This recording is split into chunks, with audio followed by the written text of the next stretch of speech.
små og store grisebasser, de er så tæt, og de har så lidt plads, og det er så dårlig dyrevelfærd. Hej, mit navn er Sofie Witting. Til hverdag så passer jeg konventionel grise, og jeg synes, det er vanvittigt, hvordan både politikere og TV2 de behandler os lige nu. Vi bliver brugt som en skydeskive til deres kampagne. Det er ikke rart at blive kaldt dyremishandler hver dag, eller blive sat op som man er pengegrisk. Altså, hvis jeg var pengegrisk, så havde jeg nok valgt et andet job. Men jeg synes, det er vildt, at politikere de går ud og udtaler sig om grise, og de har aldrig været inde i en grisestald, eller set, hvordan det er. Det eneste, de har set, det er måske den der dokumentar. Men den der dokumentar, det er også bare folk, der tager det værste, og lægger op. Noget af det er heller ikke okay.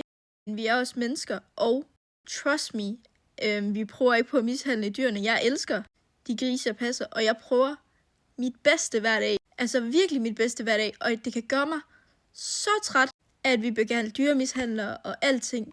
Når i de danske landbrug, der prøver vi altid på at opformere og gøre det bedre.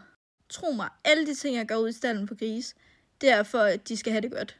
Det er jo også mit fuldtidsjob.